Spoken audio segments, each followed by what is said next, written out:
Hello good morning. English workshop activities of the poem ईप। इस second video में हम वर्कशॉप एक्टिविटीज़ के बारे में चर्चा करने जा रहे हैं। Activity number first, read the following bits of advice and state whether you agree और disagree with the following statements. Advice, नीचे दिए गए एडवाइस से हम कबूल है, सहमत है या असहमत है। एग्री मतलब सहमत, डिसएग्री मतलब असहमत। तो पहली सलाह है, get angry when others commit mistakes.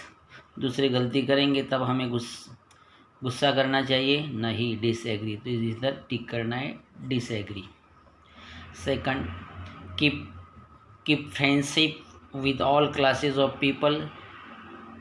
सब स्तरों के लोगों से हमें दोस्ती करनी है, यस करना है, एग्री कबूल सहमत। रन अवे फ्रॉम ट्रबल्स, संकटों से भागना है, नहीं तो डिसएग्री, राइट। भागना नहीं मतलब disagree. Hate the rich people and help the poor. अमीरों का तिरस्कार करो, गरीबों की सहायता करो, ऐसा करना है, नहीं करना है, इसे सहमत नहीं मतलब disagree. Get angry when others blame on us. दूसरे गुस्सा करते हैं हमारे ऊपर, हमें गुस्सा करना है, जब दूसरे हमें दोष लगाते हैं तो नहीं करना है, disagree. Reconstruct something we have built with care even if it has been broken by others. हमने जो कुछ चीज़ वस्तु बनाई, जो कार्य किया, दूसरे द्वारा उस बिगड़ा गया, तो उस समय हमें गुस्सा के साथ उसको फिर रिकन्स्ट्रक्ट करना है, पुनर्निर्माण करना है, सहमत एग्री, यस एग्री। तो इसी तरह से यहाँ किताब में ही टिक लगाना है, नोटबुक में लिखने की ज़रूरत नहीं है। Activity number 2, pick out and enlist. Enlist मतलब सूची करो the positive and negative qualities from the poem in the respective columns. ये जो कॉलम्स हैं, एक पॉजिटिव कॉलम में पॉजिटिव क्वालिटीज़ लिखनी है पोएम में से, एंड नेगेटिव में negatives. For example, keep your head, positive qualities लिखेंगे, कीप योर हेड, दिमाग शांत रखो, ट्रस्ट योर सेल्फ, खुद पर भरोसा रखो, विश्वास करो, टॉक विद क्राउड्स, आम आदमी के साथ बात करो, ये पॉजिटिव क्वालिटीज़ है। कीप वर्च्यू, सद्गुण रखो। निगेटिव क्वालिटीज़ पोएम में से, लूज योर हेड मतलब गुस्सा करो, दिमाग का संतुलन खो दो, डाउट अदर, दूसरे को शंका करो, निगेटिव क्वालिटी है। लूज द कॉमन टच, आम आदमी से संपर्क तोड़ दो, निगेटिव। डील इन लाइज, झूठी बातें करो, झूठा व्यवहार करो, नेगेटिव्स। इसमें बॉक्स में लिखना है। तो ये जो क्वेश्चन है उसके आंसर आप लोगों को पेपर पे दिया, नोट्स में मिलेंगे, फिर सिर्फ यह समझ लेना है। Why do the lines in the poem begin with if you can. क्या लाइन की शुरुआत इफ यू कैन से क्यों होती है, and what effect does this have, और उसका परिणाम क्या होता है, उसका असर क्या होता है। तो the lines begin with if you can इसलिए होती है टू सेट अ कंडीशन, कुछ कंडीशन सेटिंग करने के लिए होती है, बताने के लिए होती है, पुटिंग बिफोर अस। और उसका परिणाम क्या होता है, it makes the readers eager to know what would happen if the conditions are fulfil. If we fulfil the condition what reward we will get. हम कंडीशन हमारे द्वारा पूरी हो जाने पर हमें क्या रिवार्ड मिलेगा, इसके बारे में या बताया जा रहा है, इसका इफेक्ट इस पर है। Look at the use of opposite reactions in the poem. Opposite reactions के उदाहरण दिया है। If you can keep and lose, जैसे अपोजिट वर्ड्स है, तो ऐसे हमें क्या करना है, finds more such opposite reactions. ऐसी 4 रिएक्शंस हमें पोएम में से ढूंढनी है, and note them down your notebook, हमारे नोटबुक में नोट करने लिख लेनी है। तो इसका भी आपको नोट्स दी जाएंगी, वो देख के फ़ोटो दिया जाएगा और देख के लिख लेना है। तो लाइन्स होगी इफ़ यू कैन वाली, if you can trust and doubt वाली, wait and not tire by waiting वाली, lies being lied about, don't deal in lies. ऐसे opposite hated, don't give way to hating, ऐसे opposite जो constructions है, reactions है, उसके बारे में लिखना है। इससे भी आप क्वेश्चन समझ लेना है, ये लिखना है। एक्टिविटी नंबर 5, से व्हाट, बताओ क्या। Are the two what are the, इसका मतलब what are the two impostors, दो इम्पोस्टर्स किसको बताया गया है। जैसे इम्पोस्टर्स का हमने मीनिंग देखा, तो इम्पोस्टर का मतलब है बदमाश। बदमाश किसको बताए गए हैं, तो triumph and disasters. Can the unforgiving minute be made up of, मतलब what can the unforgiving minute be made up of, उसमें कितना समय होता है मिनट में, कितने सेकंड का, कितने समय का बनता है, 60 सेकंड्स वर्थ डिस्टेंस, 60 सेकंड का डिस्टेंस होता है, अंतर होता है। से हु, बताओ कौन। Should you trust, who should you trust when doubted, दूसरे हमारे ऊपर शंका कर रहे तो हमें किस पर विश्वास होना चाहिए, योर सेल्फ, या इधर लिखते वन सेल्फ भी लिख सकते हैं, your self. Who can you talk with and walk with, हम किसके साथ बातचीत कर सकते हैं और चल सकते हैं, मतलब हमारा उठना बैठना हो सकता है किसके साथ, मतलब क्राउड्स एंड किंग्स, इसमें ही भरना है सब एक्टिविटी, जहाँ जहाँ जगह दी है वही उधर ही भरना है। से व्हेन, बताओ कब। Can the earth, when can मतलब when can the earth become yours, ये धरती हमारी कब होगी, कब, when we utilize time properly, जब हम अच्छी तरह से समय का सदुपयोग करेंगे तब।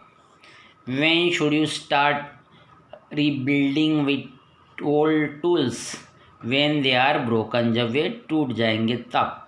से व्हाई, बताओ क्यों। Do news twist the truth, मतलब why do news twist the truth, जो बदमाश बेईमान लोग होते हैं वो सत्य का विपर्यास मतलब अर्ध सत्य क्यों बताते या सत्य तोड़ मरोड़ कर क्यों पेश करते हैं, किसके लिए, तो पोएम में दिया है टू मेक ट्रैप फॉर फूल्स, कि मूर्खों को अपने जाल में पकड़ने के लिए। Why should you consider all man equally important, हमें सब लोगों को एक समान महत्व देना चाहिए, क्यों, because they are all equal, because सभी कैसे इक्वली है। Activity number 6, activity 6,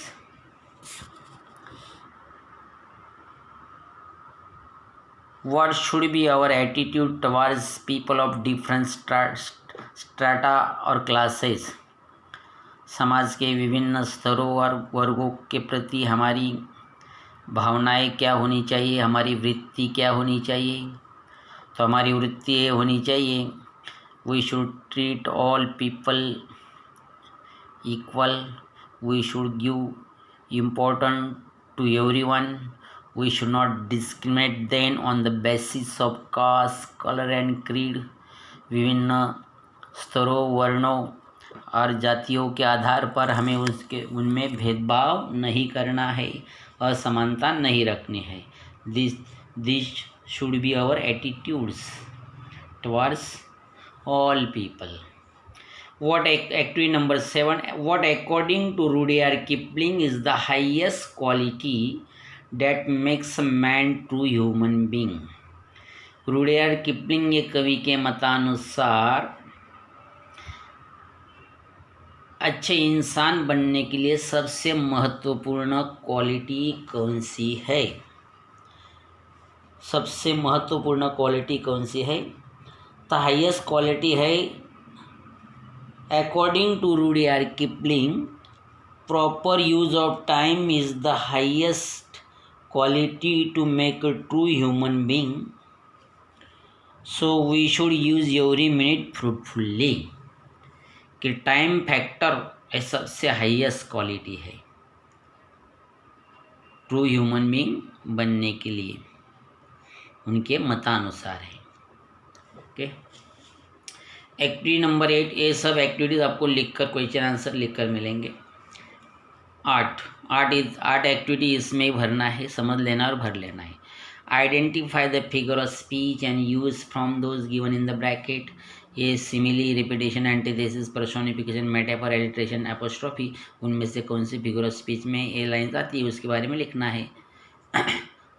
A, if you can keep your head when all about are losing theirs, से है एंटीथेसिस, अपोजिट आइडियाज है, जैसे keep your head and losing theirs, keep and lose, इसलिए कौन सा अलंकार है, एंटीथेसिस, विपरीत है, विपरीत आइडियाज है, अपोजिट आइडियाज आर एक्सप्रेस, इसलिए उसको बोलते हैं antithesis figure of speech.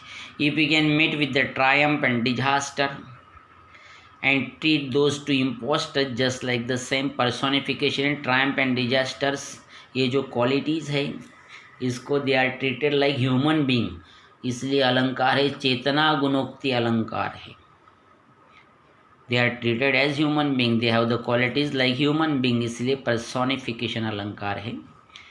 and yet don't look too good nor talk too wise, repetition है because two words repeat हुए हैं इसलिए repetition है। स्पेलिंग भी याद कर लेना, इधर ही लिखना है, स्पेलिंग याद कर लेना है। वर्न आउट टूल्स, एलिट्रेशन, जैसा हम हमेशा बार बार ये अलंकार लिखते हैं, इसमें एप्रिसिएशन ऑफ द पोएम में आता है एलिट्रेशन। अनुप्रास अलंकार, with worn out to W sound यहाँ रिपीट हुआ है, विद में डब्ल्यू, वर्न में डब्ल्यू, इसलिए एलिट्रेशन का एग्जाम्पल है। Now let us move to the page number 90।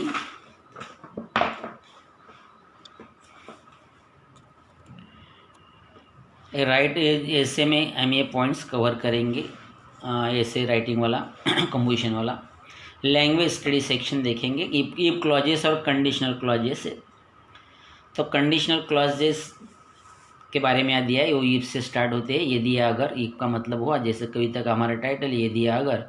If I practice I shall win the game, मैं अच्छी प्रैक्टिस करूँगा तो मैं गेम जीत जाऊँगा। If you buy a new car, it will cost you a lot of money. नई car खरीदोगे तो तुम्हें बहुत पैसा देना पड़ेगा, कीमत चुकानी पड़ेगी। ये ओपन कंडीशन है। ओपन कंडीशन में क्या होता है, सबऑर्डिनेट क्लॉज दो करने।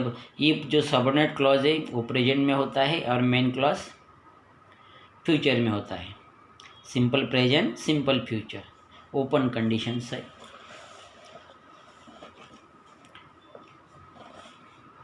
Here the subordinate clause indicates possibility or likelihood.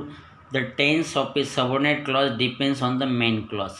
Main clause के ऊपर सबऑर्डिनेट क्लॉज का टेंस डिपेंड होता है। जैसे फॉर एग्जांपल ओपन कंडीशन होगी, जैसे ओपन कंडीशन में क्या, ओपन कंडीशन बराबर, ओपन कंडीशन में simple present, main clause simple future में आएगा। और दूसरी कंडीशन आएगी ओपन के बाद इमेजिनरी कंडीशन, काल्पनिक, सिर्फ कल्पना की है, डाउटफुल कंडीशन भी उसको बोलते हैं। सिंपल पास्ट होगा सबऑर्डिनेट क्लॉज, और मेन में होगा would plus base form of the verb. क्या होगा, वुड के पास क्रिया का पहला रूप होगा। पास्ट परफेक्ट, और तीसरा है the past possibility in the past, मतलब not fulfil condition in the past. भूतकाल में कोई भी हमारी इच्छा जो पूरी नहीं हुई, जो कंडीशन पूरी नहीं हुई, इसके बारे में ये कंस्ट्रक्शन यूज़ करते हैं। पास्ट परफेक्ट सबऑर्डिनेट क्लॉज में past perfect had plus V3, और मेन क्लॉज में would plus have plus V3, मतलब पास्ट पार्टिसिपल का रूप होता है। तो सेंटेंसेस द्वारा देखेंगे। If I like present tense है, सिंपल प्रेजेंट, ओपन कंडीशन है। If I like it I will buy it, मुझे पसंद आएगी तो मैं खरीदूंगा, ओपन कंडीशन है।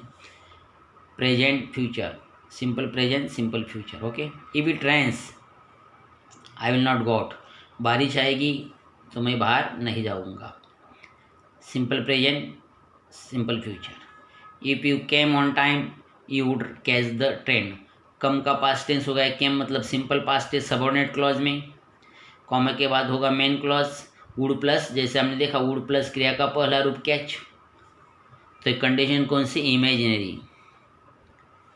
तो इसका मतलब ही हुआ if you came on time, समय पे आते तो ट्रेन नहीं छूटती, समय पे आते तो ट्रेन नहीं छूटती, मतलब खाली इमेजिनेशन नहीं, यह सिर्फ कल्पना की गई है।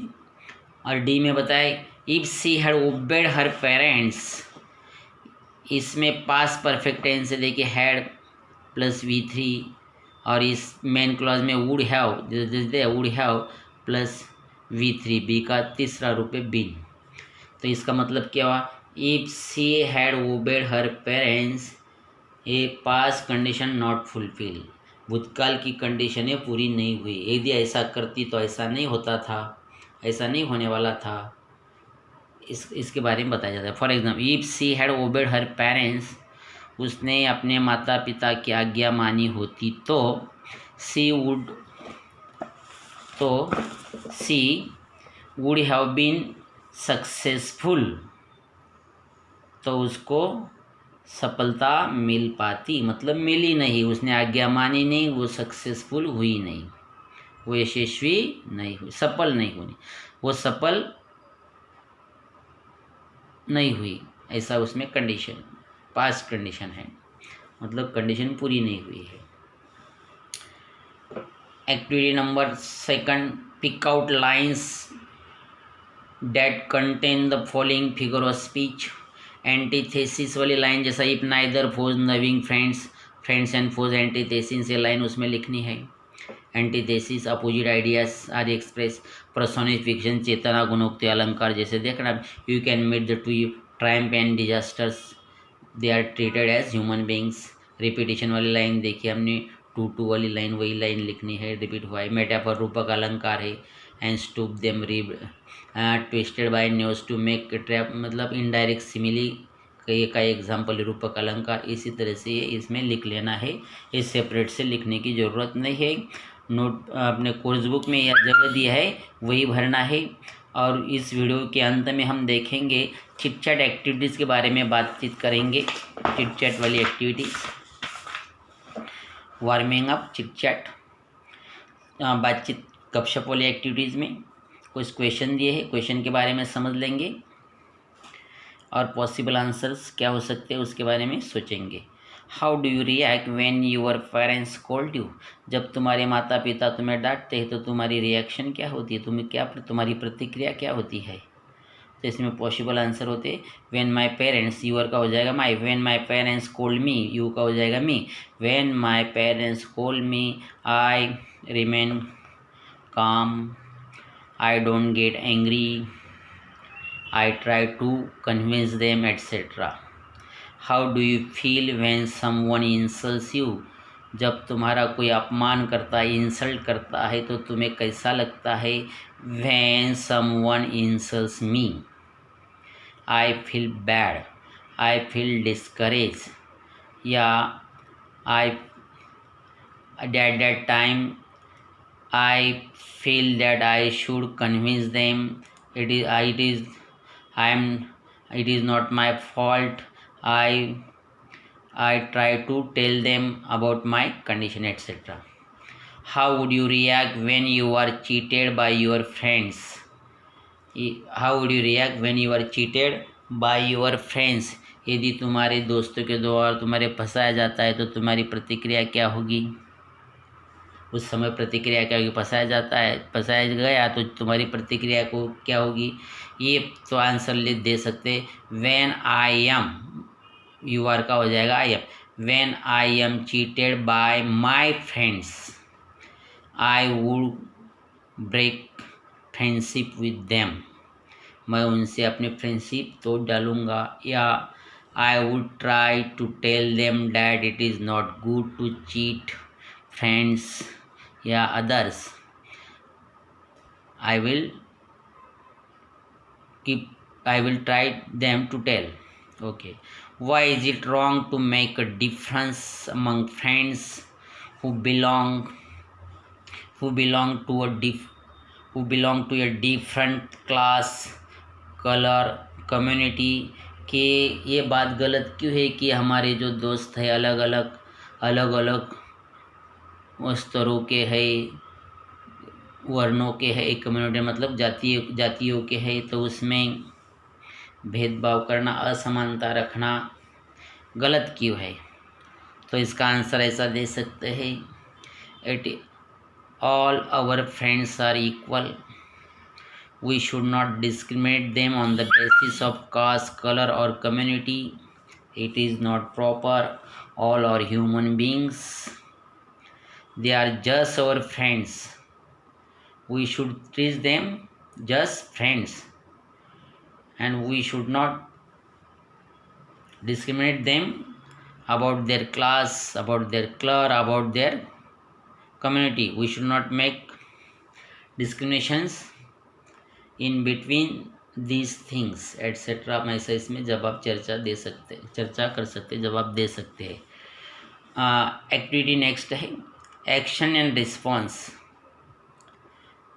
तो इसमें एक्शन है और तुम्हारा रिस्पॉन्स क्या होगा। रिस्पॉन्स देना जैसे मॉडल एक दिया है आंसर के रूप में। You are punished by the teacher without any reason. तुम्हारी टीचर ने बिना वजह तुम्हें पनिशमेंट किया, सज़ा तुम्हें मिली, शिक्षा मिली, तो क्या रिस्पॉन्स होगा। I shall not lose my temper. मैं गुस्सा नहीं करूँगा। But I shall talk to the teacher afterwards. लेकिन बाद में उनके साथ बात करूँगा। अगला हमें लिखना है possible response. Your friends spread rumours about you. हमारे दोस्त हमारे बारे में अफवाहें फैला रहे। रूमर्स मतलब अफवाहें। तो क्या करना, रिस्पॉन्स हमारा क्या हो सकता है। I shall try to find out reasons. हाँ, I shall try to find out the truth etcetera. Someone doubts you. कोई हमारे ऊपर शंका कर रहे, शक कर रहे, तो I will clear their doubts. या I will try to convince them etcetera. Your relative blames you for something. तुम्हारे रिलेटिव रिश्तेदार किसी चीज़ के बारे में, किसी बात के बारे में तुम्हारे ऊपर तुम्हें दोष दे रहे, ब्लेम कर रहे, तो I will try to convince them. I will try to tell them the truth etcetera. हम आंसर रिस्पॉन्स दे सकते हैं। Someone hurts you. किसी ने हमारा मन दुखाया, तो क्या I will keep away from them. मैं उनसे दूर रहूँगा। क्या I will try to understand them, why are they doing such things etcetera. Complete the sentences meaningfully. Sentences complete करने हैं, जैसे कंडीशनल क्लॉज हमने देखे इसी तरह से है। ओपन कंडीशन है, लगभग सब में ओपन कंडीशंस है। If you read books you will gain knowledge. यदि तुम किताब पढ़ोगे तो तुम्हें ज्ञान मिलेगा। If you do exercise. यदि तुम व्यायाम करोगे यू विल बी हेल्दी। तुम सेहतमंद होगे, या you will get good health. तुम्हारा स्वास्थ्य तुम्हें अच्छा स्वास्थ्य मिलेगा। If you study hard. मेहनत करोगे, अच्छी पढ़ाई करोगे, you will pass the exam परीक्षा पास हो जाओगे। इफ यू ट्राई, प्रयास करोगे तो क्या होगा, यू विल गेट सक्सेस, तो तुम्हें सफलता मिलेगी। Walk fast. तेज से चलो। If you want to catch the bus पकड़नी है तो तेज़ी से चलो। ऐसा इसी तरह से इधर ही लिखना है, कंप्लीट कर लेना है।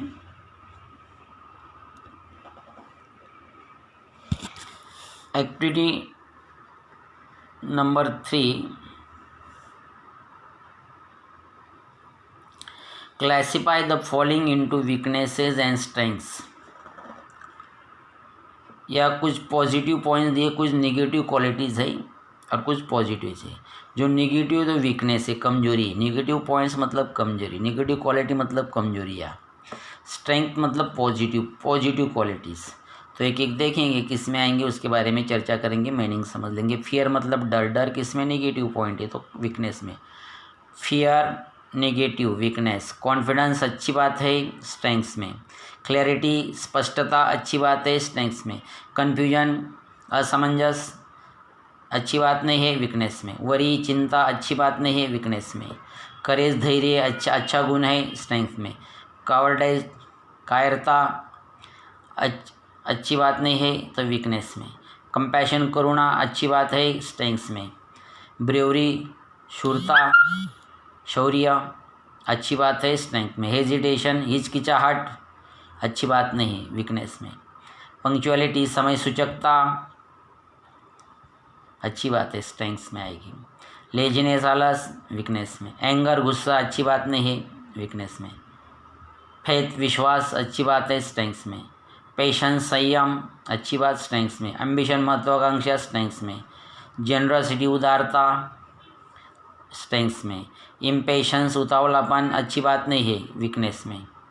चीयरफुलनेस प्रसन्नता अच्छी बात है स्ट्रेंथ्स में। टॉलरेंस सहिष्णुता अच्छी बात है, अच्छी क्वालिटी है स्ट्रेंथ्स में। एरोगेंस घमंड अच्छी बात नहीं वीकनेस में आएगी। एग्रेसिवनेस आक्रामकता अच्छी बात नहीं तो वीकनेस में आएगी। इसी तरह से क्लासिफाई करना है, उसका वर्गीकरण करके या वीकनेस लिखना है या स्ट्रेंथ्स में लिखना है। Okay, thank you.